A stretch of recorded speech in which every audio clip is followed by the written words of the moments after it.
Hello అండి. ఎప్పటినుంచో మీ అందరు ఎదురు చూస్తూ ఉన్నారు కదా, రిషి సార్ ఎప్పుడు వస్తాడు, రిషి సార్ ఎప్పుడు వస్తారని. ఇంకా మనకైతే రిషి సార్ రాబోతున్నాడండి. అవునండి, రాబోయే కథలో ఇంకా ఒక వారంలో అయితే మన జెంటిల్మ్యాన్ వచ్చేస్తున్నాడు అనమాట. ఛాలెంజ్ అయితే చేసింది కదా వస్తారా, వారం రోజుల్లో నేను రిషి సార్ని తీసుకురాకపోతే ఇక్కడి నుంచి వెళ్ళిపోతానని దేవయానితో అంటూ ఉంటుంది. ఇంకా రిషి ఎలా వస్తున్నాడు ఏంటి అనేది ఈ వీడియోలో ఫుల్ డీటెయిల్స్ అయితే మీతో చెప్తాను. వీడియో నచ్చితే తప్పకుండా లైక్ చేసి నాకు సపోర్ట్ చేయండి. రిషి సార్ రావాలనుకున్న వాళ్ళు ఖచ్చితంగా లైక్ చేయండి, కామెంట్ అయితే చేయండి. మీ కామెంట్ ద్వారా అయినా రిషి సార్ తొందరగా వస్తాడని నేను ఆశిస్తున్నాను. సో లేట్ చేయకుండా వీడియోకి వెళ్ళిపోదాం.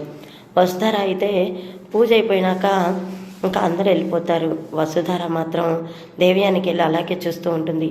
ఏంటి వసుధార, నాకు వెళ్ళి అలాగే చూస్తున్నావు, ఏమైంది అని అంటుంటే, ఏంటి మేడం, నా రిషి సార్ లేడు, నా రిషి సార్ చనిపోయారని మీరు ఎలా నిర్ధారిస్తారు?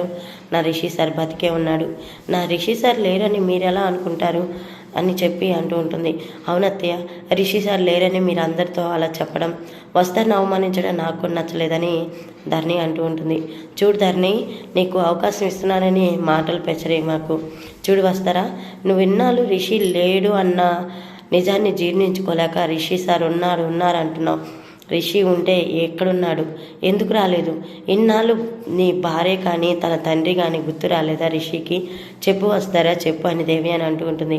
మేడం, మీరు రిషి సార్ లేరని మరొకసారి అంటే మీకు ఇప్పటి వరకు ఇచ్చిన మర్యాద మాత్రం ఖచ్చితంగా ఇవ్వకపోవచ్చు. అంటే ఏం వసుధార, నాతోనే నువ్వు ఎదురు తిరుగుతున్నావా? నాకే నువ్వు ఛాలెంజ్ చేస్తున్నావా? అయితే ఒకటి గుర్తుపెట్టుకో, రిషి తిరిగి వస్తాడు అని నువ్వు అంటున్నావు. ఎప్పుడు వస్తారు, ఎప్పుడు తీసుకొస్తావు అని చెప్పి దేవి అని అంటూ ఉంటుంది.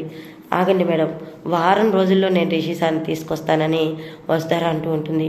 అవునా, ఇన్నాళ్ళు నన్ను రిషి వారం రోజుల్లో వస్తాడా? ఎలా వస్తాడు, ఎలా తీసుకొస్తావు అని చెప్పి అంటుంటే, ఖచ్చితంగా వస్తాడు, నేను తీసుకొస్తానని చెప్పి వస్తారా అంటూ ఉంటుంది. సరే అయితే వారం రోజుల్లో రిషి రాకపోతే అని దేవి అని అంటుంటుంది. ఇక్కడి నుంచి నేను వెళ్ళిపోతానని చెప్పి వస్తారా అంటూ ఉంటుంది. ఆ మాటకి శైలేంద్ర అయితే తన మనసులో నిజంగా ఎండి చైర్ నాకే సొంతం అయిపోతుంది, ఈ వసుధార ఇక్కడి నుంచి వెళ్ళిపోతే బాగుండు, ఖచ్చితంగా ఎండి చైర్ నాకే వస్తుంది కదా అని చెప్పేసి అంటూ మనసులో అనుకుంటూ ఉంటాడు. కొంతమంది పగటి కళలు కంటం మానేస్తే నా రిషి సార్ తిరిగి వచ్చినాక వాళ్ళకి చుక్కలు అయితే కనిపిస్తాయి అని చెప్పేసి వసుధార అంటూ ఉంటుంది. ఇంకా చూద్దాం రాబోయే కథలో ఇంకా రిషిని వసుధార వెతకటంలో మొదలు పెడుతుంది. అయితే రిషి అయితే ఒక ఆశ్రమంలో జాబ్ చేస్తూ ఉంటాడు. రిషికి అయితే తనెవరో తన జ్ఞాపకాలు ఏవో కొంచెంగా గుర్తొస్తూ ఉంటాయి. వసుధార అయితే ఇంకా రిషి వెతికే ప్రయత్నంలో ఒక అతనైతే రిషి ఇక్కడ ఉన్నాడు, పలానా చాటు ఉన్నాడు, పలానా అడ్రస్లో ఉన్నాడని వసుధారతో అంటూ ఉంటాడు. వసుధార వెంటనే ఆశ్రమంకి వెళ్ళి రిషిని అయితే తీసుకొస్తుంది. చూశారు కదండి, మరి తర్వాత ఏం జరిగింది ఏంటో పార్ట్ 2 కావాలన్న వాళ్ళు కూడా కామెంట్ చేయండి. మరొక వీడియోతో మళ్ళీ కలుసుకుంటా. బాయ్ అండి.